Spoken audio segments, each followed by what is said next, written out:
అదే RTV app వార్తల్ని క్షణాల్లో చదివే అవకాశం ఉంటుంది. ఒక న్యూస్ పేపర్, ఒక టెలివిజన్ ఛానల్ మీ చేతుల్లో ఎప్పుడూ ఉంటాయి. నెయ్యి పైన జరిగిన అవినీతి ఆరోపణలు కానీ, తిరుమల తిరుపతి దేవస్థానం పైన ఏర్పడిన మచ్చ కానీ, ప్రపంచవ్యాప్తంగా హిందూ సమాజంలో హిందువుల మనోభావాలు ఎంత స్థాయిలో దెబ్బతిన్నాయో వీటన్నిటి నేపథ్యంలో ఒక సిట్టు వేయటం జరిగింది. స్వతంత్ర ప్రతిపత్తి కలిగిన ఒక సిట్టు. గతంలో ఆంధ్రప్రదేశ్ ప్రభుత్వం ఏర్పాటు చేస్తే సుప్రీంకోర్టు అలా కాదని చెప్పి సిబిఐ వాళ్ళని, లోకల్ ఇద్దరు సీనియర్ పోలీస్ ఆఫీసర్స్ని, ఎఫ్ఎస్ఎస్ నుంచి ఒక సీనియర్ టెక్నికల్ ఆఫీసర్ని వేయటం జరిగింది. సరే, ఈ నెయ్యి పైన మనం చాలా సందర్భాల్లో చాలా విషయాలు మాట్లాడుకున్నా, ఇండిపెండెంట్ ఆర్గనైజేషన్ ఉన్న ఈ సిట్టు ఇప్పుడు ఏర్పడిన నేపథ్యంలో ఒక భక్తునిగా, మాజీ పాలక మండలి సభ్యుడిగా నేను సిట్టు అధికారులను నేను వేడుకోవటం ముఖ్య ఉద్దేశం. ఇవాళ వాళ్ళని రిక్వెస్ట్ చేసుకోవటం ఏంటంటే, నెయ్యిలో కల్తీ జరిగింది. ఆ కల్తీ ఏ స్థాయిలో జరిగిందంటే, ఏ జంతువు పేరు చెప్తే మొత్తం ప్రపంచవ్యాప్తంలో హిందూ జాతి మొత్తం ఏహభావం ప్రదర్శిస్తుందో, ఏ జంతువు పేరు చెబితే హిందువుల మనోభావాలు విపరీతంగా దెబ్బతింటాయో ఆ జంతువు పేరు పంది కొవ్వు నెయ్యిలో కలపడం జరిగిందని చెప్పి సాక్షాత్ తిరుమల తిరుపతి దేవస్థానము ముఖ్య అధికారి పత్రిక ముఖంగా తెలియజేయడం జరిగింది. ఇది ప్రపంచవ్యాప్తంగా తీవ్ర హిందూ మనోభావాలు తీవ్ర ఆందోళన కలిగిన విషయం ఇది. అంతేకాకుండా ఇంకొక నాయకుడు కూడా 2 అడుగులు ముందుకేసి భారతీయ జనతా పార్టీ ప్రతిష్టాత్మకంగా తీసుకున్న అయోధ్య ఆలయం కూడా ప్రారంభంలో 1,00,000 లడ్లు పంది నెయ్యితో తయారు చేసిన లడ్లు పంచారు అని చెప్పి కూడా మీడియాలో చెప్పడం జరిగింది. నేను సిట్టు అధికారులను 2 చేతులు జోడించి వేడుకోవటం ఏంటంటే, మీ దర్యాప్తులో ఆ ముఖ్య అధికారి చెప్పిన పంది కొవ్వు దీంట్లో కలిపారా, కలపలేదా? మీ దర్యాప్తులో నిర్ధారించి ఇది ప్రపంచవ్యాప్తంగా హిందువుల మనోభావాలను దెబ్బతీసింది కాబట్టి నిర్ధారించాల్సిన అవసరం ఉంది. కలిపింటే ఏ ఆధారపైన కలిపారో ఆ రిపోర్టు ప్రజలకు చెప్పాలి. కలపలేదు, పందినే కలపలేదు అంటే ఏ విధంగా కల్తీ అయిందో కూడా మీరు చెప్పాల్సిన అవసరం. ఎందుకంటే ఒక టెక్నికల్ సంబంధించిన శాస్త్రీయంగా ఉండే అధికారులు,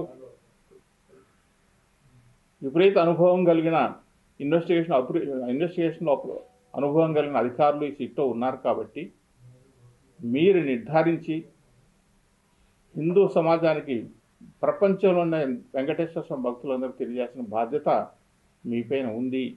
మీరు దీన్ని ఎంత త్వరగా వీలైతే, ఎందుకు చెప్తున్నాను ఈ మాట అంటే, భక్తులు ఈ పొద్దుటికి ఒక రకమైన ఆందోళన ఇంకా నడుస్తోంది. ఇప్పుడున్న నెయ్యిలో అంత కరెక్ట్గానే ఉందా, మరి అప్పుడు పంది నెయ్యి కలిపినప్పుడు అన్నప్పుడు ఇప్పుడు నెయ్యిలో ఇంకేదైనా జంతువులు ఉందా, నెయ్యి కరెక్ట్గా ఉందా అనే ఆందోళన ఇప్పటికీ ప్రజల్లో ఉంది. కనుక ఆ భావన పూర్తిగా తొలగించాలంటే మీలాంటి స్వతంత్ర ప్రతిపత్తి కలిగిన సంస్థ ద్వారానే మీ నోటి నుంచే వినాలని చెప్పి ప్రపంచం అంతా ఎదురు చూస్తుంది. కాబట్టి మీరు దీన్ని నిర్ధారించాలి అని నేను వాళ్ళని రిక్వెస్ట్ చేస్తున్నాను. 1. 2, నిన్న మొన్న జగన్మోహన్ రెడ్డి గారు, వైఎస్ఆర్సీపీ పార్టీ అధ్యక్షుడు, మాట్లాడుతూ సరే ఆయన చెప్పిన విశేషాలు అవినీతి గురించి, నిజాయితీ గురించి, అరాచకాన్ని గురించి, అధికార దుర్వినియోగం గురించి చాలా విషయాలు చెప్పాడు. అవన్నీ మళ్ళీ మనం ఉటంకిస్తాం. అందులో ఆయన చెప్పిన విషయాలు ఏంటంటే, ఆయన చేసిన పనులకు సన్మానం చేయాలి, శాలువలు కప్పాలి, అవార్డులు ఇవ్వాలి, రివార్డులు ఇవ్వాలి. అవన్నీ ఇవ్వకపోగా మా పైన కేసులు పెట్టడం, అవినీతి పరిపాలన లేకుండా అవినీతి పూర్తిగా అంతం చేసి పరిపాలన ఇచ్చిన మా పైన నిజాయితీగా పరిపాలించాం అంటే, ఆయన చెప్పిన మాటల్లో క్లుప్తంగా చెప్పాలంటే, నిజాయితీకి, నిలువుటద్దం జగన్మోహన్ రెడ్డి అని, అబద్ధం అనేది ఆయన రక్తంలోనే లేదని చెప్పి, ప్రజారంజక పాలన ఇవ్వటమే ఆయన ధర్మం అని చెప్పి, అధికార దుర్వినియోగాన్ని ఏమాత్రము వాడలేదు అని చెప్పి ఆయన చెప్పిన క్లుప్తంగా 3 పాయింట్లు మనం తీసుకొని వస్తే, గతంలో కూడా చెప్పాడు, మాట తప్పం మడమ తిప్పము. వీటికి పేటెంట్ హక్కు కలిగిన ఏకైక రాజకీయ నాయకుడు ఎవరైనా ఉన్నారంటే అది మేమే అని చెప్పాను. ఈ సందర్భంలో నేను ఒక్క విషయం నాకు గుర్తుకొస్తాను.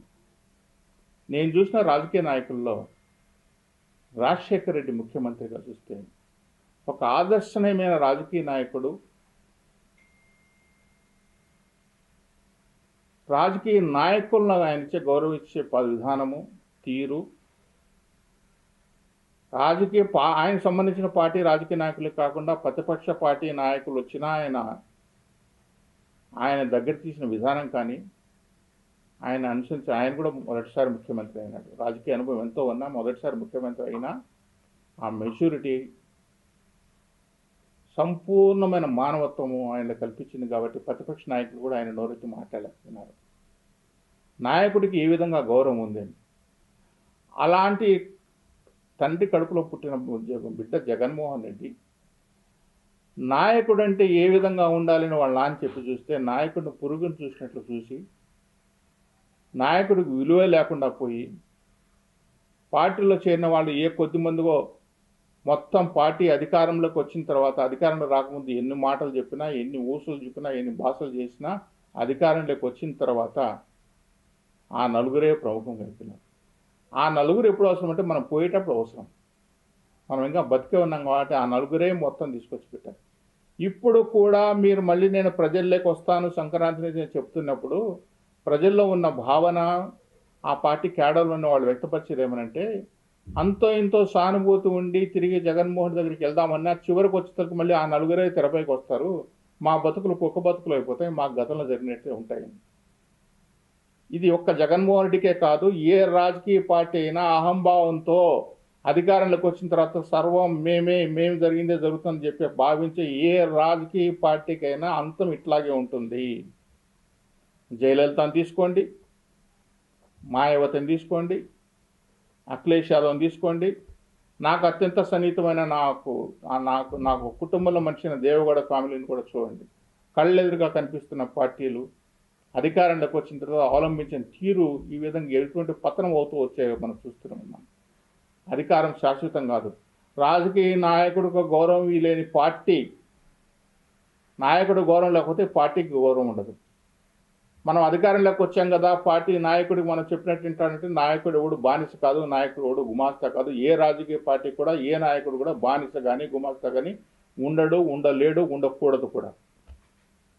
ఆ భావంతో ఎవరన్నా వస్తే ఇలాగే వాళ్ళ ముగింపు ఈ విధంగానే ఉంటుంది చెప్పి తెలుసుకోవాలి. అది ఏ రాజకీయ పార్టీ అయినా కావచ్చు.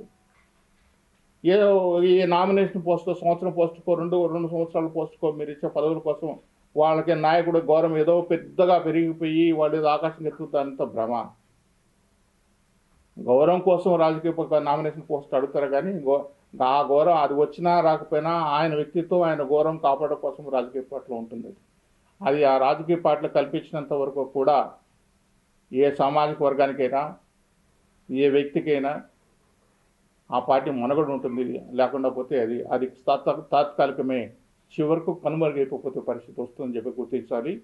జగన్మోహన్ రెడ్డి ఇప్పటికైనా కూడా అధికారం కోల్పోయినా కూడా రేపు మళ్ళీ ప్రజలకు రావాలనుకున్నప్పుడు ప్రజల నాడిని పట్టుకోవాలి. కానీ ఆయన చేసిన అవినీతి, ఆయన చేసిన దుర్వినియోగము, ఆయన చేసిన దౌర్జన్యాలు, ఆయన పెట్టిన కేసులు ఏమాత్రము ఏ పొద్దు కూడా బజార్ని రోడ్డు దగ్గర నాలాంటి వ్యక్తి పైన కూడా కేసులు పెట్టి పోలీస్ స్టేషన్ పెట్టిన జగన్మోహన్ రెడ్డి ఈరోజు కేసుల గురించి మాట్లాడటం అంటే ఇంకా అంతకంటే దుర్మార్గమైన విషయం ఇంకోటి ఉండదా? అది జగన్మోహన్ రెడ్డి కావచ్చు, ఇప్పుడు ఏ రాజకీయ పార్టీ అధికారంలోకి రావాలనుకున్నా, వచ్చినా, ఉన్నా ఈ పద్ధతి మంచిది కాదు. జగన్మోహన్ రెడ్డి తెలుసుకోవాలి. ఇంకన్నా ప్రజల్లోకి వచ్చి ఆ నలుగురే కాదు 4 కోట్ల మంది ఉన్నారు. దానికి 4 కోట్ల మందిలో 40 సామాజిక వర్గాలు ఉన్నాయి. నాలుగో సమాజం వర్గ మనుషులు ఉంటారు, వాళ్ళకు మానవత్వం ఉంటుంది, వాళ్ళకు విలువలు ఉంటాయి, వాళ్ళ గౌరవాలు ఉంటాయి, ఆ గౌరవాలు కాపాడాల్సిన బాధ్యత ఉంటుందని చెప్పి గుర్తెరగాలి అని చెప్పి నేను కోరుకుంటున్నాను. సరే, ఈ రాజకీయ విమర్శల కోసమే ఈ యొక్క లడ్డూ ప్రసాదాన్ని వినియోగించుకునే కొన్ని పార్టీలు, దానిపైన మీరు ఏమంటారు? అందుకే సిట్ని రిక్వెస్ట్ చేశాను. సార్ సిట్ నేను ఈరోజు కోరుకునేది ఏమంటే, ఎప్పుడైతే ఈ పంది కొవ్వు కలిపారని ఒక తిరుమల తిరుపతి దేవస్థానం సంబంధించిన ముఖ్యాధికారి పత్రికాముఖంగా చెప్పాడో, చెప్పిన తర్వాత రాజకీయంగా వాడుకున్నదని కొన్ని రాజకీయ పార్టీలు మాట్లాడినారు కాబట్టి అది రాజకీయంగా వాడుకున్నారా వాడుకోలేదని చెప్పి చుట్టూ నిర్ధారించాలి. అది నిజంగా పంది కొవ్వే వాడారు అని చెప్పంటే, పంది కొవ్వు వాడుకున్నారంటే అది రాజకీయమో కాదో తేలిపోతుంది కదా. ఇక ముఖ్యాధికారో లేకుంటే ఏదో నాలంటి వాళ్ళు ఇంకొక స్పోక్స్ పర్సన్ ఇంకొకరు చెప్పింది కాదు కదా, రాజకీయ నాయకుడు చెప్పింది కాదు కదా. నిర్ధారించాల్సిన కమిటీ ఇప్పుడు కూర్చున్నది కాబట్టి వాళ్ళు తేల్చి చెప్పాలి, ఇందులో పందిది కలిసిందా, పందిది లేదా ఇంకో జంతువు కలిసిందా, అసలు కలవలేదా, ఆ నిర్ధారించి ప్రపంచవ్యాప్తంగా చెప్పాల్సిన బాధ్యత ఉంది. ఏ ప్రభుత్వం అయితే, ఏ పార్టీ అయితే ఇప్పుడు కేంద్ర ప్రభుత్వంలో ఉందో ఆ కేంద్ర ప్రభుత్వం కూడా బాధ్యత తీసుకోవాలి. ఎందుకంటే వాళ్ళు ప్రతిష్టాత్మకంగా నిర్మించిన అయోధ్య గుడిలో కూడా 1,00,000 లడ్లు పంది నెయ్యితో తయారు చేసిన లడ్డూలు అని చెప్పినప్పుడు ఆ పార్టీ కూడా స్పందించకుండా పోవటం అనేది చాలా ఆందోళన కలిగించే విషయం, చాలా బాధాకరమైన విషయం. వీటన్ని నిగ్గు తేల్చాల్సిన విషయం సిట్టు పైన ఉంది. ఒక భక్తుడిగా, ఒక మాజీ పాలక మండలి సభ్యుడిగా ఆవేదన చెంది నేను ఇవాళ ప్రశ్నగా మీ ముఖంగా నేను చెప్పాలనుకుని కోరుకుంటున్నాను. బీజేపీ ఆరోపించలేదు సార్, పందితో కలిసిందా? ఏం ఆరోపించలేదు. ఏమని మాట్లాడాడు? కలిసిందని చెప్పేసి కల్తీ జరిగింది, దీనికి బాధ్యత ప్రభుత్వం వహించాలని చెప్పేసి అదే ఇప్పుడు నేను అడిగేది, కల్తీ జరిగింది. సాక్షాత్ ముఖ్యాధికారి ఒక జంతువు పేరు పెట్టి కలిపారని చెప్పారు. పంది కొవ్వుతో తయారు చేసిన నెయ్యి కలిపారు అని చెప్పారు. ఆ పార్టీకి సంబంధించి ఏ నాయకుడైనా అది పందితో కలిసిందా నిజంగానే? ఏ జంతువు పేరు చెప్తే ఈ ప్రపంచ హిందూ జాతి మొత్తం ఏ భావంతో ఉంటుందో ఆ జంతువు కొవ్వు కలిపారన్నప్పుడు హిందువులుగా ఉండేవాడు ప్రతి ఒక్కడు కూడా ఒక్కసారి ఒళ్ళు జలదరింపుకు గురవుతుంది. ఏంటి పందిని కలిపారా అనే విషయం కలుగుతుంది. అదే ఆ పార్టీకి సంబంధించి ఏ నాయకుడైనా దానిపైన స్పందించాలి. అది పందినవి కాదు, కల్తీ జరిగింది అని చెప్పాలి. ఆ కల్తీ అనే మాట రాకుండా పందిని అనే మాట వచ్చింది కాబట్టి ఇప్పుడు నిర్ధారించాల్సిన అవసరం ఉంది. అదే నేను అడుగుతున్నాను. కల్తీ జరిగింది ఒక వ్యక్తి అయితే, కల్తీతో పాటు ఒక జంతువు పేరు చెప్పి ఆ జంతువు కొవ్వు ఇందులో కలిపారు, దాంతో లడ్డు తయారు చేశారని చెప్పారు కాబట్టి ఇప్పుడు నేను అది నిర్ధారించాల్సిన అవసరం ఉంది. కాబట్టి ఇది ప్రపంచవ్యాప్తంగా వెళ్ళింది కాబట్టి ఆ ప్రపంచవ్యాప్తంగా తిరిగి మనం సమాధానం చెప్పాల్సిన బాధ్యత ఉంది. కాబట్టి అది పాలక మండలికైనా ప్రభుత్వానికైనా ఎవరికైనా ఉంది. కాబట్టి మనం దాన్ని నిగ్గు తేల్చాల్సిన విషయం వచ్చింది. ఆ నిగ్గు ఎవరు? స్వతంత్ర ప్రతిపత్తి కలిగిన సుప్రీంకోర్టు వేసిన సంస్థ ఇప్పుడు అది తిరుపతిలో కూర్చుంది కాబట్టి వాళ్ళు తేల్చాలి. పంది కొవ్వు అనేది కలపలేదు, పంది కొవ్వు లేదు కలిపితే ఎలా కలిపింది? అవకాశం ఉంది. నేను పర్చేస్ కమిటీలో మెంబర్గా ఉన్నాను, చాలా పర్చేజ్ చేశాను, అందులో నెయ్యి కూడా చాలా చేశాను. కొద్ది రోజుల పాటు నేను పాలక మండలి సభ్యుడిగా ఉన్నప్పుడు నెయ్యి కొనుగోలులో నేను ప్రత్యక్ష పాత్ర వహించలేదు. ఎందుకంటే కర్ణాటక మిల్క్ ఫెడరేషన్ సంస్థలో నేను దాదాపు 15-20 సంవత్సరాల సంస్థ సిఎండి ప్రెసిడెంట్గా ఉన్నాను. కాబట్టి నేను ఆ కంపెనీకి రిజైన్ చేసి నెయ్యి కొనుగోలులో నేను పార్టిసిపేట్ చేయనని చెప్పిన దానిపైన అవగాహన ఉంది. కాబట్టి మీరు అడిగిందని చెప్తాను నేను సమాధానం. తిరుమల తిరుపతి దేవస్థానంలో టెండర్ కండిషన్స్ పాటించాల్సిన విధానాలు కొన్ని ఉన్నాయి. సెంట్రల్ విజిలెన్స్ కమిషన్ అనేది కేంద్ర ప్రభుత్వ టెండర్ డిసైడింగ్ ఫ్యాక్టర్ చేసి ఒక సెంట్రల్ విజిలెన్స్ కమిషన్ కొన్ని గైడ్లైన్స్ ఇచ్చింది. టెండర్ని ఏ విధంగా తీసుకురావాలి, అది ఒక్క నెయ్యికే కాదు ఏ టెండర్కైనా కూడా. ఈ L1 ఎవరు వస్తే ఎవరికి ఇవ్వటం, ఒకవేళ మనం రేట్ ఎక్కువ ఉందనుకుంటే నెగోషియేషన్ వాన్తోనే చేయటం. అది జరగకపోగా L2 వచ్చినవాడిని L3 వచ్చినవాడిని తీసుకొచ్చి L1 రేటుకి ఇవ్వటం, వీడు తక్కువకి ఇచ్చాడు కాబట్టి ఇలా బేరం ఓపెన్ ఆక్షన్ పెట్టి దాన్ని తీసుకొచ్చి ఆ కండిషన్స్ని మార్చడం అనేది అది బేసికలీ వయలేషన్. అదే తప్పది. ఆ టెండర్ కండిషన్స్ మారినాయి కాబట్టి ఈ పొద్దు ఏమవుతుందంటే, ఈ పొద్దు నెయ్యి ప్రొక్యూర్మెంట్ మనం జరగాలంటే 3 లక్షల లీటర్ల ఆవు పాలు మనం ప్రొక్యూర్మెంట్ చేయగలిగే డైరీ సంస్థ మాత్రమే దేవస్థానం కావాల్సిన నెయ్యి రోజుకు 15,000 కేజీల నెయ్యితో ఉత్పత్తి కావాలంటే 3 లక్షల నుంచి 4 లక్షల లీటర్ల పాలు ప్రొక్యూర్మెంట్ చేయగలిగే కెపాసిటీ ఉండే డైరీ మాత్రమే చేయగలుగుతుంది. అలాంటి పరిస్థితి తెలిసి కూడా మనం ఈ వైష్ణవ డైరీ తిరుపతిలో ఉండే ఒక 1000 లీటర్లు 2000 లీటర్ల కెపాసిటీ కూడా లేనివాడు, ఈ ఏఆర్ డైరీ వాడు ఎక్కడి నుంచో బయట తీసుకొచ్చి 5000 లీటర్లు 10,000 లీటర్లు 15,000 లీటర్లు ఉండేవాడికి మనం ఇచ్చామని చెప్పంటే మనం దాన్ని ఏమంటాము? అవినీతి అందామా, అవగాహన లోపం అందామా, నెగ్లిజెన్స్ అందామా, ఏమవుతుందిలే మాదే సర్వం మాదే అని చెప్పి అందామా, ఏదైతే ఏముందిలే భక్తులకు చేస్తే పోతుందని అనుకుంటామా, ఏమంటాం చెప్పండి. టెండర్ కండిషన్స్లో ఏవైతే మనం ఫాలో కావాలో ఆ టెండర్ కండిషన్స్ ఫాలో కాకుండా బేసికల్గా ఈ పదార్థం ఈ వస్తువు తయారు కావాలంటే ఇంత అవసరం ఉంది, ఇంత రా మెటీరియల్ కావాలని తెలిసి కూడా తప్పు చేస్తున్నామంటే ఇవి వచ్చిన అధికారులను కొత్తగా వచ్చిన వాళ్ళు కాదు. మా పాలక బండిల పనిలో ఉన్నప్పుడు పని చేశారు, అప్పుడు విధానాలు చూశారు, రూల్స్ తెలుసు, అవన్నీ తెలుసు. అందువల్ల ఇటువంటి ఈరోజు ఇంత ప్రపంచవ్యాప్తంగా ఒక రకమైన తిరుమల దేవస్థానం పైన ఒక ఎప్పుడు పడని ఒక మచ్చ పడింది. అక్కడ తయారైన అత్యంత ప్రతిష్టాత్మకమైన ఒక ప్రసాదం ఏదంటే తిరుమల లడ్డు. ఆ తిరుమల లడ్డూలో ఇటువంటి కల్తీ కూడా ఇంత నికృష్టమైన ఒక జంతువు కూత తయారైందని చెప్పి ఉద్దేశంతో వచ్చింది కాబట్టి ఇప్పుడు దాన్ని నిర్ధారణ చేయాల్సిన అవసరం వచ్చింది. ఆ టెండర్ కండిషన్స్ ఎందుకు మార్చారో, అది మార్చడానికి వాళ్ళకి ఏ విధంగా ఎటువంటి శక్తులు పనిచేసాయో ఇవన్నీ కూడా బయటికి రావాలి. వీటన్నిటిపైన కూడా చర్చ జరగాలి. అవకాశం ఉంది సార్. మరి సిట్టు వాళ్ళు చేసేది వాళ్ళ ఇన్వెస్టిగేషన్లో అన్నీ రావాలి. ఎందుకంటే వాళ్ళ ఇన్వెస్టిగేషన్లో మనం మాట్లాడటం కరెక్ట్ కాదు కదా. వాళ్ళు ఇన్వెస్టిగేషన్ చేసినప్పుడు అసలు ఈ నెయ్యి ముందు ఏ విధంగా ప్రొక్యూర్మెంట్ జరిగేది, గతంలోనే ప్రొక్యూర్మెంట్ ఎందుకు జరిగేది, ఇప్పుడు ప్రొక్యూర్మెంట్లో ఈ విధంగా జరిగినప్పుడు కారణాలు ఏంటి, ఎందుకు ట్రేడర్స్ వచ్చారు, ఎందుకు మ్యానుఫ్యాక్చర్స్ రాలేదు. ఒకప్పుడు చిత్తూరు డైరీ ఇచ్చేది, అది డైరీ. తర్వాత ఆవిని ఇచ్చింది Karnataka Tamil Nadu cooperative federation, Visakhapatnam dairy ఇచ్చింది, కర్ణాటక మిల్క్ ఫెడరేషన్ ఇచ్చింది. ఇలా ప్రభుత్వ రంగ సంస్థలు ఇస్తున్న డైరీల్లో ఇవి కాకుండా ఏ వైష్ణవ డైరీనో, ఏఆర్ డైరీనో, లేకుంటే ఆల్ఫా డైరీ ఢిల్లీ నుంచో ఇటువంటి వాళ్ళు ఎందుకు వచ్చారు, ఎలా వచ్చారు తెరపైకి? కెపాసిటీ లేని వాళ్ళని తీసుకొచ్చి మన సంస్థకు సరే ఎవడు తక్కువకి ఇచ్చాడు వానికి ఇద్దామని చెప్పి ఆలోచన తీసుకొని వస్తే మరి ఇది ప్రసాదం కదా. అత్యంత ప్రమాణాలు పాటించాల్సిన ప్రసాదం ఏదైతే ముఖ్య ప్రసాదం తిరుమల దేవస్థానంలో తిరుపతి అంటేనే గుర్తుకొచ్చే లడ్డు, దాన్ని మనం ఎలా మెయింటైన్ చేయాలి శాంక్టిటీ అనేది. ఇక్కడే శాంక్టిటీ మెయింటైన్ చేయకపోతే ఇంకా మనకి ఎన్నో ఆచారాలు, వ్యవహారాలు, కైంకర్యాలు, పూజలు, సేవలు ఇన్ని ఉన్నాయి కదా, మరి వాటిలో ఎన్ని లొచుకులు జరిగావు అనే అనుమానం ప్రజల్లోకి భక్తుల్లోకి వచ్చే అవకాశం ఉంది కదా. దేవస్థానానికి సంబంధించిన ముఖ్యమైన ప్రసాదం ఒక లడ్డు విషయంలోనే మనం కాంప్రమైజో లేకుంటే మన నెగ్లిజెన్స్ కనిపిస్తే మిగతా సేవల్లో కానీ మిగతా వాడే పదార్థాలు కానీ, నాకు తెలిసి కుంకుమ పువ్వు అనేది కూడా లడ్డులో వాడాలి, ఆ కుంకుమ పువ్వు లేదు, ఆ కుంకుమ పువ్వు స్థానం లేదు, ఫ్లేవర్ వాడుతున్నారని చెప్పి కూడా విన్నాను నేను. ఇవన్నీ నిజమా కాదా అవన్నీ కూడా నిగ్గు తేల్సిన అవసరం ఉంది. ప్రసాదంలో ఏవైతే ఇంగ్రీడియంట్స్ దిట్టం ప్రకారం వాడాల్సిన ఆ దిట్టం ప్రకారం జరగట్లేదు. ఇవి నేనేం చెప్పినట్టు కాదు, గతంలో పనిచేసిన ప్రధాన అర్చకుడే మీడియా సమావేశంలో చెప్పిన విషయాలు ఇవన్నీ కూడా. ప్రధాన అర్చకులు సాక్షాత్తు చెప్పినప్పుడు వాటిపైన నిగ్గు తేల్సిన అవసరం సిట్టు వచ్చింది కాబట్టి వీటన్నిటిపైన ఒక నిగ్గు తేల్చి ఇందులో రాజకీయం ఉందా, రాజకీయం లేదా, అవినీతి ఉందా, అవినీతి లేదా. తిరుమలలో వచ్చిన ఏ పదార్థానికన్నా తిరుమలలో ఒక ల్యాబొరేటరీ ఉంది. ఆ ల్యాబొరేటరీలో ఉన్న వాళ్ళు ఇంతకుముందు దీక్షితులని ఒక ఆయన ఉండేవాడు.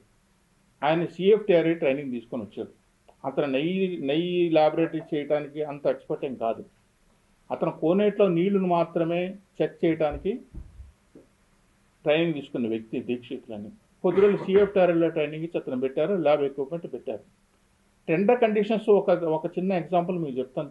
తిరుమల దేవస్థానంలో ఎటువంటి కండిషన్స్ ఉంటాయంటే, మన గుండు కొట్టుకుంటే వాడుకునే రేజర్ బ్లేడ్కి ఆ షార్ప్నెస్ ఎంత ఉండాలి, షార్ప్నెస్ ఎంత డెప్త్ ఉండాలి, విడ్త్ ఎంత ఉండాలి, ఇంత ఆక్యురేట్గా మనం టెండర్ కండిషన్స్లో స్పెసిఫికేషన్స్ పెట్టి ఆ బ్లేడ్లు టెండర్ మనం పిలిస్తే అవి చెక్ చేయడానికి మన దగ్గర ఆ పారామీటర్స్ చెక్ చేయడానికి మన దగ్గర వసతి ఉందా, ల్యాబొరేటరీ ఉందా, టెక్నీషియన్స్ ఉన్నారా, ఇవన్నీ మనకి ఏమీ లేవు. పెట్టడం అయితే కండిషన్స్ పెట్టాం. ఆ కండిషన్స్ అని నిర్ధారించడానికి మన దగ్గర ల్యాబొరేటరీ ఉందా, అవన్నీ ఏమీ ఆలోచించకుండా ఎక్కడో కాపీ కొట్టిన ఆ కాపీ పేస్ట్ చేసిన టెండర్ కండిషన్స్ ఇక్కడ పెట్టాము, అవి అమలవుతూ వచ్చాయి. మీరు అడిగిన ప్రశ్నకు సమాధానం. నెయ్యి విషయానికి వస్తే, నెయ్యి విషయంలో గతనంతా కోఆపరేటివ్ ఫెడరేషన్స్ ప్రభుత్వ రంగ సంస్థలు వచ్చినాయి కాబట్టి ఆ నెయ్యిని ఏంటంటే ప్రాథమికంగా దీంట్లో నెయ్యి కల్తీ ఉందా లేదనే సమస్య అప్పుడు రాలేదు కాబట్టి ఏవైతే మాయిశ్చర్ ఉందా అంటే తేమ ఏమైనా ఉందా, ఇది ఆవు నెయ్యికి మనకు సంబంధించిన దాన్ని ఏమంటామంటే ఆవు నెయ్యిలో కలర్ ఉంటుంది, పసుపచ్చ కలర్లో ఉంటుంది, ఆ టెక్స్చర్ ఇందులో ఉంది. అవి బేసికల్గా చెక్ చేయడం ఉంది. కానీ కండిషన్స్లో ఏం పెట్టారంటే ఇన్ కేస్ డిస్ప్యూట్ అరైజ్, ఒకవేళ మీకు మాకు ఏదైనా తేడా వస్తే సిఎఫ్టీఆర్ఐ మైసూరుకు పంపిస్తాం, సిఎఫ్టీఆర్ఐ రిపోర్ట్ ఫైనల్ అని టెండర్ కండిషన్స్లో పెట్టారు. గతంలో జరిగిన అన్నీ అవే. సిఎఫ్టీఆర్ అంటే central food research institute, government of India సంస్థ మైసూరులో ఉంది. వాళ్ళకు పంపిస్తాం, వాళ్ళు ఇచ్చిన రిపోర్ట్ ఫైనల్, అది నెయ్యికే కాదు ఏ వస్తువుకైనా అనేది టెండర్ కండిషన్స్లో ఉంది. గతంలో ఇటువంటి ఎందుకు రాలేదు, ఈ పొద్దే వచ్చింది, మీరు ల్యాబొరేటరీ లేదా అని చెప్పండి. ల్యాబొరేటరీ పెట్టుకోవాల్సిన అవసరం ఉంది. ఒక్క నెయ్యి కోసమే ల్యాబొరేటరీ కాదు. ఇప్పుడు నేను చెప్పిన ఉదాహరణ బ్లేడ్ కూడా, మనకు బ్లేడ్ను చెక్ చేసేంత కెపాసిటీ లేనట్టు మనం పెట్టిన కండిషన్స్ మాత్రం భయంకరమైన కండిషన్స్. ఎవరు ఇచ్చారో ఆ కండిషన్స్ తెలియదు. షార్ప్నెస్ చెక్ చేసే కండిషన్స్ ఇవన్నీ ఉన్నాయి. అలాంటి పూర్తి స్థాయిలో ల్యాబొరేటరీ పెట్టాలి. ఎన్ని పదార్థాల కింద పెట్టాలి, జీడిపప్పు పెట్టాలి, బాదం పప్పు పెట్టాలి, మిరపకాయలు పెట్టాలి, ధనియాలకు పెట్టాలి, కొబ్బరికి పెట్టాలి, బెల్లంకి పెట్టాలి, చక్కెరకి పెట్టాలి. ఇంకో చిన్న ఎగ్జాంపుల్ చెప్తాను. గతంలో ఐఎస్ఓ సర్టిఫికేట్ కావాలి తిరుమల తిరుపతి దేవస్థానానికి అని చెప్పి ఒక పెద్ద మనిషికి ఆలోచన వచ్చింది, ఒక ఎగ్జిక్యూటివ్ ఆఫీసర్కి. తిరుమల తిరుపతి దేవస్థానం వ్యాపార సంస్థ కాదు, అదేదో ఒక ఇండస్ట్రీ కాదు. దానికి ఐఎస్ఓ సర్టిఫికేట్ ఎందుకు అనే ఆలోచన కూడా రాలేదు దానికి. ఎవరో చెప్పారు ఐఎస్ఓ సర్టిఫికేట్ కావాలని. ఐఎస్ఓ సర్టిఫికేట్ కావాలి అంటే ఏం చేయాలంటే మనం వాడే షుగరు M3 గ్రేడ్, మనం వాడే షుగర్ మామూలు షుగర్ కాకుండా M3 గ్రేడ్ వాడాలి అని. ఆ M3 గ్రేడ్ షుగర్ ఒక అతనే తయారు చేసేవాడు. అప్పుడు ఆ రాజకీయ పార్టీకి సంబంధించిన ఒక ఫ్యాక్టరీనే తయారు చేసేది. ఆ M3 గ్రేడ్ షుగర్ అంటే కొంచెం లావుగా ఉంటుంది, ఆ షుగర్ వాడేవాళ్ళు. ఎందుకంటే ఐఏసీ వాడు చెప్పాడు కాబట్టి నేను షుగర్ వాడాలి. నేను వెళ్ళి కనుక్కున్న బోర్డు మెంబర్కి, అయ్యా ఆ షుగర్ అంటే సార్ ఏ షుగర్ వచ్చినా మేము లాస్ట్కి పిండే చేస్తాము, గ్రైండర్లో వేసి పిండి చేస్తాము, దాని లడ్లో బూందీలో మిక్స్ చేస్తాం సార్. మరి ఆ M3 షుగర్ పెట్టిన వాళ్ళ రేట్ ఎంత పెరిగిందంటే కిలోకి 5 రూపాయలు. రోజు కొనేది 15,000 కేజీలు, 15,000 ఇంటూ 5 రూపాయలు. ఎంత మిస్యూజ్ అయింది ఐఎస్ఓ సర్టిఫికేట్ కోసం. అందులో భాగంగానే అప్పుడు అంతవరకు కొన్ని దశాబ్దాల నుంచి టిన్నులతో తీసుకొచ్చేవాళ్ళు. టిన్లు నెయ్యి ఉన్నంత వరకు కూడా దేవస్థానానికి ఎలాంటి ఇబ్బంది జరగలేదు. ఎందుకంటే టిన్లు ఉన్న వాళ్ళు పంజాబ్ నుంచి సప్లై చేసేవాళ్ళు, ఫెడరేషన్ ఈ రోడ్ నుంచి సప్లై చేసేవాళ్ళు, గవర్నమెంట్ ఫెడరేషన్స్. ఎప్పుడైతే ట్యాంకర్ పెట్టండి మీరు టిన్లు అయితే సరిపోదని ఐఎస్ఓ సర్టిఫికేట్ వాడు చెప్పింది అన్నమాట. టిన్లు పెట్టడం, టిన్లు కాకుండా ట్యాంకర్ పెట్టడం. ట్యాంకర్ పెట్టాలన్నప్పుడు ఆ ట్యాంకర్ ఫెసిలిటీ వానికి లోడింగ్ పాయింట్లో అక్కడ వానికి ఫెసిలిటీ ఉండగలిగితేనే ట్యాంకర్ పెట్టగలుగుతారు. ఎందుకంటే వాటితో నెయ్యి తయారు చేయాలి, అందులో బటర్ తయారు చేయాలి, ఆ బటర్ స్టోరేజ్ ఉండాలి, ఆ స్టోరేజ్ పర్టికులర్ టెంపరేచర్లో ఉండాలి, అవన్నీ ట్యాంకర్ లోడ్ చేయగలగాలి. ఆ ట్యాంకర్ లోడ్ వచ్చిన ట్యాంకర్ తిరిగి ఇక్కడ అన్లోడ్ చేసి ఇక్కడ 2 రోజులైనా 3 రోజులైనా 4 రోజులైనా వెయిట్ చేసి తిరిగి అదే ట్యాంకర్ వాపస్ అక్కడికి వెళ్ళాలి. ఆ రేట్ ఎంత పడుతుంది డిఫరెన్స్? ఇవన్నీ ఎవరి పైన పడతాయి? తిరుమల తిరుపతి దేవస్థానం పైన పడతాయి. అందువల్ల చాలామంది టిన్లు ఉన్నంత వచ్చినప్పుడు ఉన్న కాంపిటీషన్ ట్యాంకర్ వచ్చేటప్పుడు తగ్గిపోయింది, క్రమేణా తగ్గిపోయింది. ఒక KMF లాంటి సంస్థ ఒకటో నిలబడిపోయింది. దానివల్ల నష్టం ఎవరికి వచ్చింది? అసలు టిన్లు వ్యవస్థను ఎందుకు మార్చాల్సి వచ్చింది? మొట్టమొదటి నుంచి దిట్టంలో ఏంటంటే దిట్టం ప్రకారం ఇన్ని 15 కేజీల టిన్లు ఇస్తే ఇన్ని లడ్లు వస్తాయి దిట్టం క్యాల్కులేషన్ ఉంటే అవి పోయి ఇప్పుడు ట్యాంకర్లో వచ్చిన నెయ్యి కూడా చివరికి ఏమవుతుంది, లోపల పెట్టిన ట్యాంకర్ వాళ్ళ టిన్లోనో బండాలను తీసుకొని దానికి మళ్ళీ కుమరిస్తారు. ఆ ట్యాంక్ పైప్ తీసుకొచ్చి ఏం స్ప్రే చేయట్లేదు కదా. ఇప్పుడు కూడా అదే కదా జరుగుతుంది. అంటే మనం చేసిన కొన్ని తప్పులు, కొన్ని ఏదో ఒక అధికారికి వచ్చిన ఒక ఆలోచన వల్ల ఏసో సర్టిఫికేట్ తీసుకొని దీంట్లో ఇవన్నీ కండిషన్స్ మార్చాలని చెప్పి వస్తుంటాయి. ఇవన్నీ బాధలేదు. ఆ ట్యాంకర్ సిస్టమ్ పెట్టిన దాని వల్ల ఏమైంది, సప్లైస్ తగ్గిపోయారు. పంజాబ్లో ఆవు నెయ్యి దొరుకుతుంది, కానీ పంజాబ్ అక్కడి నుంచి ట్యాంకర్ బయలుదేరి ఇక్కడికి వచ్చి ఇక్కడి నుంచి మళ్ళీ పంజాబ్కి ట్యాంకర్ వెళ్తుంది. ఎందుకంటే ఈ ట్యాంకరు టిన్లు అయితే లారీ వాడు తీసుకొస్తాడు, మార్కెట్ చిత్తూరుకో ఎక్కడో బెల్లమో ఉప్పు పప్పో తీసుకొని మళ్ళీ తిరిగి వాడు వెళ్ళిపోతాడు. ఈ ట్యాంకర్ అట్లా కాదు కదా. ఇక్కడ నెయ్యి అన్లోడ్ చేసిన ట్యాంకర్ కిరోసినో లేకుంటే పెట్రోల్ డీజిలో పట్టుకోమోదు కదా, మళ్ళీ నెయ్యి కోసం పంజాబ్ పోవాలి. ఈ ఫ్రైట్ ఎంత అవుతుంది? ఇది కరెక్ట్ కాదు. నేను ఎన్నో సందర్భాల్లో కూడా చెప్పాను. మనం పాత సిస్టంలో ఎట్లయితే టిన్లు ఉన్నాయో మనం ఎప్పుడైతే టెండర్ బేస్ని ఇంక్రీజ్ చేసుకోవాలి, అంటే పార్టిసిపెంట్స్ ఎప్పుడైతే పెరుగుతారో మనం ప్రైవేట్ వాళ్ళు అక్కర్లే. ఇప్పుడు ఈ రోడ్ ఉంది, ఈ రోడ్ వాడు రోజు 15,000 తయారు చేయగలిగే ట్యాంకర్ కెపాసిటీ లేకపోయినా వాడు 5,000 టిన్లో 10,000 టిన్లు ఇవ్వగలుగుతాడు. విశాఖ డైరీ ఉంది, విశాఖ డైరీలో ఒక కౌలు దొరుకుతుంది. ఎందుకంటే ఆవు నెయ్యి దొరికే ప్రాంతాలు కొన్నే. ఆవు నెయ్యి దొరికే ప్రాంతాల్లో మనం ఎంత దొరుకుతుందో అంత అన్నిటిని తీసుకొని స్టాక్ చేసి పెట్టుకుంటాం. గోడౌన్లు ఉన్నాయి, 3 నెలలకు కావాల్సిన స్టాక్ 4 నెలలకు కావాల్సింది. ఇప్పుడు పరిస్థితి ఏమైపోయింది, మనం ట్యాంకర్లు నిండిపోతే ఆ వచ్చిన ట్యాంకర్ 3 రోజులైనా అది ఖాళీ అయినంత వెయిట్ చేయాలి. పొరపాటు ఇటువంటి వర్షాలు అది కూడా కోరుతున్నాను, టెండర్ సిస్టమ్ కూడా కోరుతున్నాను. కల్తీ ఒకటే కదా చిట్టేసింది, ఇప్పుడు కల్తీనే కాదు. టెండర్ కండిషన్స్లో గతంలో ఎట్లా ఉన్నాయి, ఎందుకు ట్యాంకర్ సిస్టమ్కి రావాల్సి వచ్చింది? ట్యాంకర్ సిస్టమ్ వచ్చిన నాడు ఉపయోగం ఉందా? ఉపయోగం లేదా? టిన్ను ఉన్నప్పుడు ఉపయోగం లేదా? టిన్ను సిస్టమ్ టెండర్ పిలిచినప్పుడు ఎంతమంది వచ్చేవాళ్ళు పార్టిసిపెంట్స్? టిన్ను సిస్టమ్ ట్యాంకర్ సిస్టమ్కి వచ్చిన తర్వాత ఎంతమంది ఎందుకు తగ్గిపోయారు? ఇవన్నీ కూడా ఆలోచించాలి కదా. ఇక్కడ ఆవులు తీసుకొచ్చి పెడతాము, 1,00,000 ఆవులు గోశాల కింద పెడతాము, నెయ్యి తయారు చేసి పెడతాము. ఇటువంటి ఆచరణ సాధ్యంగా ఆలోచన తిరుమల తిరుపతి దేవస్థానం డైరీ లేదా? ఎస్వి డైరీ ఉంది కదా, మరి ఆలోచన వాళ్ళకి తట్టలేదా? ఆ డైరీ ఎన్ని ఏళ్ళ నుంచి ఉంది? దాదాపు 20 ఏళ్ళ పై నుంచి డైరీ ఉంది. మరి ఆలోచన బుద్ధే వాళ్ళకి కలగలేదంటారా? ఇంకోటి ఎన్ఈడిబి డైరీనే తిరుపతిలో ఉంది, రాజీవ్ డైరీ. రాజీవ్ డైరీ కూడా ఉంటే ఆ రాజీవ్ డైరీతో నేను కూడా వెళ్ళి కొంతమంది అధికారులను వెళ్ళాం, మీరు నెయ్యి సప్లై చేయండి, కేంద్ర ప్రభుత్వ సంస్థ మీకు ఫండింగ్ ఇస్తాం, మేము చేయలేమండి, అంత ఆవులు కావాలి. ఆవులు తయారు చేసిన ఆ క్లైమేట్ మెయింటైన్ చేయగలిగి ఆ పాలను మనం పాయిస్చర్ మిల్క్ డిస్ట్రిబ్యూషన్ చేయాలి. పాలను మనం డిస్ట్రిబ్యూషన్ చేస్తే మిగిలిందంటే వెన్నెలోంచి నెయ్యి తయారు చేయాలి. ఆ పాలను ఎట్లా డిస్ట్రిబ్యూట్ చేయాలి? ఏదో ఊసుకొని 1,00,000 ఆవులు ఇచ్చేస్తాము, మీరు డైరీ పెట్టేసుకొని నెయ్యి తయారు చేసుకోండి అని. అలా తయారు చేసి నవనీత నెయ్యి అని చెప్పింది. అట్లా కూడా ధర్మారెడ్డి తయారు చేస్తే కొన్ని ఆవులు పెట్టుకొని కొండపైన ధర్మగిరి దగ్గర కొన్ని ఆవులు మెయింటైన్ చేసుకొని ఆ కేవలం వచ్చే నెయ్యినే మనం తయారు చేసుకొస్తాం, అభిషేకాన్ని వాడుకుంటామని తయారు చేస్తే దాని కాస్ట్ ఎంత పడిందంటే కిలో 2,000 రూపాయలు పైన పడింది. 400 రూపాయలు కొన్న నెయ్యికే గగ్గోలు పెట్టినప్పుడు కిలో 2,000 రూపాయలు నెయ్యి పెట్టి తీసుకున్నప్పుడు ఇంకెంత గగ్గోలు వస్తుంది? లడ్డు కాస్ట్ ఎంత పెరిగిపోతుంది? అంటే మనం ఆవులు తీసుకొచ్చి ఆవుల్ని కేవలం స్వామి నెయ్యికే వాడుకుందాము, మిగతా వాటికి పాలు వాటిపైన మిగతా ఏ పదార్థం అమ్మకుండా నెయ్యి కింద వాడుకుందాం అంటే 2,000 రూపాయలు పైన పడింది. అది మనమే ధర్మారెడ్డి తీసుకొచ్చాడు, నవనీత ఏదో స్కీమ్ పెట్టి దాన్ని తీసుకొచ్చాడు. మరి 400 రూపాయలకే గగ్గోలు పెడుతున్నాం కదా, అయిపోద్దు 400 రూపాయలు 500 రూపాయలకే. మరి 2,000 రూపాయలు నెయ్యి తీసుకొస్తే 15,000 కేజీలు కట్టి లడ్డు ఎక్కడ పోవాలి? 50 రూపాయల లడ్డుని ఎక్కడ తీసుకెళ్ళాలి? ఏ రేటుకి పెంచాలి? సాధ్యాసాధ్యాలు ఆలోచన చేయకుండా, దాన్ని పరిశీలించకుండా, క్షుణ్ణంగా లోతుకు వెళ్లకుండా, ఇక్కడ ఒక డైరీ ఉంది, దానికి ఒక డైరెక్టర్ ఉన్నాడు, దానికి స్టాఫ్ ఉంది,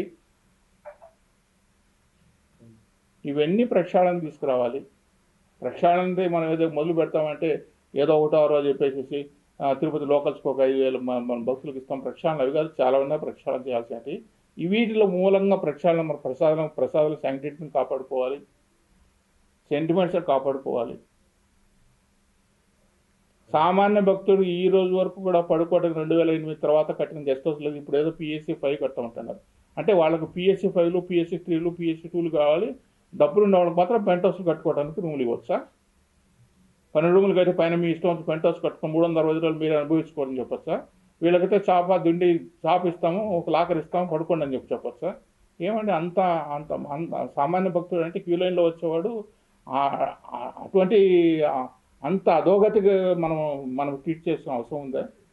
ఏమంటే రూములు కట్టలేమా? గతంలో కట్టిన రూములన్నీ ATCలు, SNCలు, SMECలు, ఇవన్నీ VVCలు, ఇవన్నీ సామాన్యులు కట్టలేదు కదా. అప్పుడు VIPలు ఇన్ని కట్టలేనా? ఈ పొద్దు ఏం జరుగుతుంది? చూడుకోండి, అక్కడ పోతే 5 స్టార్ హోటల్ మించిపోయిన హోటల్ ఉన్నాయి, పైన పెంట్ హౌస్ కట్టారు, 360 రోజులు వాళ్ళ కంట్రోల్లో ఉంటుంది. సామాన్యుని ఎందుకు ఇగ్నోర్ చేస్తున్నాను అడుగుతున్నాను. 2008 నుంచి నేను టేక్ ఓవర్ చేసుకోమని చెప్పాలి. 12,000 రూపాయలు సామాన్యుడు కట్టగలుగుతాడా? 12,000 రూపాయల రూమ్ ఏంటంటే సామాన్యుడు VIP గెస్ట్ హౌస్ కట్టాలని, ఆ VIP గెస్ట్ హౌస్ కట్టడానికి ఉపయోగపడిన ఇచ్చిన స్థలం ఎవరిది? సామాన్యుడికి ATC గెస్ట్ హౌస్ తీసుకుని పాల్గొట్టి వాడికి ఇచ్చావు. అది సామాన్యుడికి 50 రూపాయలకు 100 రూపాయలకు వచ్చిన గెస్ట్ హౌస్ కదా, దాన్ని పాల్గొట్టి కదా వాడికి ఇచ్చావు. మరి పోనీ వీనికి ఏమన్నా ఆ డోనాన్ని తీసుకొచ్చి రాయడానికి ఇక్కడ పెంట్ హౌస్ కట్టుకో, ఒక 100 రూములో 100 రూపాయలు మామూలు రూములు 100 రూపాయలు లెక్క రూములు కట్టించు అని చెప్పి ఈ స్కీమ్ ఎందుకు పెట్టకుండా వాడికి 12,000 రూపాయల రూములో 9,000 రూపాయలు సూట్ రూములు కట్టి పైన పెంట్ హౌస్ కట్టడం, వాళ్ళని ఎంకరేజ్ చేయడం ఏంది, వీళ్ళని డిస్కరేజ్ చేయడం ఏంది? ఎన్ని VIP గెస్ట్ హౌస్ వచ్చినా, ఎన్ని ఆర్డినరీ గెస్ట్ హౌస్ వచ్చినా లెక్కలు చేయండి. ఇప్పుడైతే PSC కడుతున్నాము, కామన్ వచ్చాడు అంటే PSC అంటే చాప్ ఇచ్చేసి పడుకోమని చెప్పటమా? స్నానం ఇచ్చేసి మీ సాగు మీరు అని చెప్పటమా? ఇవి కాదు కదా మనం చేయటం. అంటే దేవస్థానానికి మనం వచ్చేటప్పుడు ప్రవచనాలు చెప్తాం, ప్రతి ఒక్కళ్ళు రాగానే ప్రమాణ స్వీకారం చేయగితేనే సామాన్య భక్తుడే నా ప్రథమ కర్తవ్యము, సామాన్య భక్తుని అగ్రతాంబులు వీయటమని ప్రతి ఒక్కళ్ళు చెప్తూనే ఉన్నారు. మీ చిన్నప్పటి నుంచి నాకు చెప్తున్నాం. మరి ఆ సామాన్య భక్తుడు ఒరిగేదేంది? వీటిపైన నేను చేయాలని చెప్పి నేను మాజీ పాలక మండలి ఒక రకమైన ఆవేదనతో మాట్లాడుతున్నాను తప్ప ఏదో విమర్శించాలనో లేకుంటే వాళ్ళని తీసుకొచ్చి వాళ్ళు చేసిన నిర్ణయాలు తప్పునో ఉద్దేశం నాకు కాదు. ఇది తీసుకొచ్చి ఇప్పటికైనా కూడా వాళ్ళని తీసుకొచ్చి, ఎందుకంటే వచ్చి 60,000 మంది ఆ మహాలఘు దర్శనం పెట్టి మహాపాపం చేశారు. ఆ మహాలఘు దర్శనం అనేది ఏ గుళ్ళో కూడా జరగదు. అది జేవీజీలు దాటిన తర్వాత, ద్వారపాలకులు దాటిన తర్వాతనే గుడి అనేది మొదలవుతుంది. అలా కాకుండా అక్కడి నుంచి గుడి లోపల కాలు పెట్టకుండా ఇక్కడి నుంచి నిమిషాన్ని 120 మందిని మనం లాగి నెట్టి తయారు చేసి పంపిస్తున్నామంటే మనం అది తప్పు చేసింది కదా. ధర్మారెడ్డికి ముందు క్రీస్తు పూర్వం జరిగింది కాదు కదా. ధర్మారెడ్డికి ముందు, ధర్మారెడ్డి తర్వాతనే కదా మనం మాట్లాడుతున్నాము. ధర్మారెడ్డి ముందు మహాలఘు దర్శనం లేదే, లఘు దర్శనం కదా ఉండింది. మరి అప్పుడు కూడా 60,000 మంది కదా లక్షణంగా దర్శనం చేసుకుంటున్నారు కదా. ఇప్పుడు వీళ్ళ ఇష్టం ప్రకారం వచ్చి ఒక ఆయన L1 అంటాడు, ఒక ఆయన L2 అంటాడు, ఒక ఆయన L3 అంటాడు, ఒక ఆయన ప్రియారిటీ అంటాడు, ఇంకోటి నో వెయిటింగ్ అంటాడు, ఒకటి శ్రీవాణి అంటాడు. ఇన్ని రకాల పేర్లు పెట్టి హింసలు పెట్టి మహాలఘు దర్శనం ఎందుకు? మీరు ఆ గ్రిల్ తీసేస్తే వెండి వాక్యాల దగ్గర నుంచి కూడా పంపించవచ్చు. స్వామి కనిపిస్తాడు ఆ గ్రిల్. అది దర్శనమే కాదంటున్నాను నేను. స్వామి గుళ్ళెక్క కాలు పెట్టకుండా దర్శనం చేసి పంపించడం నీకు అది కరెక్ట్. ఒక అధికారిగా అది పాలక మండలి కానీ ప్రభుత్వ నిర్ణయం కానీ అది దర్శనమే కాదు అంటున్నాను. గుళ్ళెక్క కాలు పెట్టుకున్న దర్శనం ఎట్లా పంపిస్తావు? ఏ గుళ్ళైనా తీసుకో, భారతదేశంలో కూడా జయవిజుల ఇద్దరు ఉంటారు. జయవిజులుగా ద్వారపాలకులు ఉంటారు. ద్వారపాలకులు దాటిన తర్వాతనే గుడి స్టార్ట్ అవుతుంది. ద్వారపాలకుల గుడి స్టార్ట్ అయిన తర్వాత అక్కడి నుంచి దర్శనం చేసుకుని వెనక్కి వస్తారు. ఇక్కడ ఈ ముందు ఎప్పుడు లేకుండా వచ్చి ధర్మారెడ్డి పోయిన తర్వాత మహాలఘు దర్శనం పేరు పెట్టి జయవిజులు యువతల నుంచే వాళ్ళని నెట్టి పంపిస్తే 60 అడుగుల దూరం ఉంటాడు స్వామి. ముస్లిం ముతక వస్తారు. నిమిషాన్ని 120 మందిని మనం నెట్టేసి పంపిస్తే దర్శనం ఎంతవరకు అవుతుంది? వాళ్ళకి అవుతుందా? అయ్యే అవకాశం ఉందా? సెకండ్ కూడా లేకుండా పోతుందా? మన చైర్మన్ కూడా చెప్పాడు, 1 సెకండ్ 2 సెకండ్ల దర్శనం అయితే వాళ్ళకి పాపం మళ్ళీ తిరిగి రాగలుగుతారా? ఇవన్నీ మనం చేసి పంపిస్తే దర్శనం కోసం స్వామి వచ్చి 25 గంటలు 30 గంటల క్యూలో వాళ్ళు వెయిట్ చేస్తారు. దర్శనము ఎక్కడి నుంచి గతంలో ఎన్నో ఏళ్ళ నుంచి లఘు దర్శనం స్వామి గుళ్ళకి పోయి 30 అడుగుల దూరం దర్శనం చేసుకుని తీసేసి మహాలఘు దర్శనం పెట్టడం. ఆ మహాలఘు దర్శనం నిమిషాన్ని 120 మంది పంపడం. కొండకు వచ్చాం కాబట్టి స్వామి దర్శనం కావాలి కాబట్టి రకరకాల బాధలతో రకరకాల సమస్యలతో ఆయన వెంట్రుకలు ఇచ్చి ఆయన దర్శనం ఆయన చూపు మన పైన పడితే చాలు, ఆయన కరుణ కటాక్షాలు మన పైన పెట్టే సమస్యలు తీరిపోతాయని మొక్కుతో వాళ్ళు వస్తున్నారు. ఇంకో పెద్ద మనిషి కూడా ఇంకో మాట ఏమన్నా తెలుసా? మీరు మహాదర్శనం కాకుండా పర్వాలేదు, బయట శిఖరాగ్ర దర్శనం చేసుకుని దండం పెట్టుకోమండి స్వామి దర్శనం చేసినట్టు. వీళ్ళేమైనా స్వయంభూలు వెలిసిన వాళ్ళ వీళ్ళు ఎగ్జిక్యూటివ్ ఆఫీసర్గా వస్తానే నీకు నువ్వు ఒక అవతారమా? నీ ఇష్టం వచ్చినట్టు చెప్పేయచ్చా? చెప్పలేదా ఈ మాటలు? మీకు తెలియదా మీడియా వాళ్ళకి? బయట నుంచి శిఖరాగ్ర దర్శనం చేసుకున్నా దేవుని దర్శనం చేసుకునేట్టు అని చెప్పడానికి ఎవరిచ్చారు మీకు? మీరేమో లైసెన్సింగ్ అథారిటీనా? ఒకతను వచ్చిన L1 అంటాడు, ఒకతను వచ్చిన మహాలఘు దర్శనం అంటాడు, ఒకతను బెంచ్లు పైకి వేయండి అంటాడు, ఒకతను శిఖరాగ్ర దర్శనం చేసుకోమంటాడు, ఇంకోటి ప్రియారిటీ దర్శనం అంటాడు, ఇంకోటి శ్రీవాణి అని పెట్టాడు. ఇవన్నీ ఏంటండి ఇది? ఎవరు అపచారాలు ఎవరు చేస్తున్నారని? భక్తులు ఏం పాపం చేశారు? భక్తులకు వస్తే దర్శనం కూడా మనం కల్పించాల్సిందే. మనం చేయగలిగేది వాళ్ళు వచ్చినప్పుడు తృప్తికరమైన దర్శనం. వాళ్ళని తీసుకొచ్చే మిగతా కోరికలు గొంతం కోరటం లేదు కదా వాళ్ళు. దర్శనం కల్పించండి అయ్యా. 25 గంటలు వెయిట్ చేసామయ్యా. షెడ్లలో కాకుండా బయట కాసుకున్నాము. వర్షానికి తడిచి ఎండకి ఎండి అన్ని రకాలు బాధపడుతున్నాము. వచ్చినప్పుడు ఒక సెకండో 2 నిమిషమో 6 నిమిషం తృప్తిగా దర్శనం కల్పించండి అని చెప్పి కదా కోరుకుంటున్నారు. అదే చేయమని అడుగుతాను. ఇందులో ఏది కొత్త మార్పులు ఏవి చేయాలి? గతంలో ఏవైతే ఉన్నాయో వాటిని అట్టే అమలు చేస్తే చాలు. కొత్తగా ప్రయోగాలు చేసే పని లేదు. గతంలో ఏమున్నా లఘు దర్శనం ఉండింది, దాన్ని అట్లే చేస్తే చాలు. గతంలో బ్యాండ్ సిస్టమ్ ఉండింది, అంటే టైం ఇచ్చేవాళ్ళు, వాళ్ళు కింద ఉండేవాళ్ళు కాటేజీల్లో.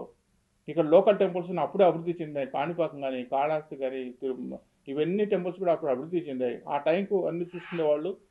కొండకు ఆ టైం ముందు వెళ్ళేవాళ్ళు. ఆ గంటకు 2 గంటలకు దర్శనం చేసుకునేవాళ్ళు. బయటకు వచ్చి శుభ్రంగా వెళ్ళారు. ఆ సిస్టమ్ చేశారు. అందులో ఏ లోపాలు కనిపించాయండి?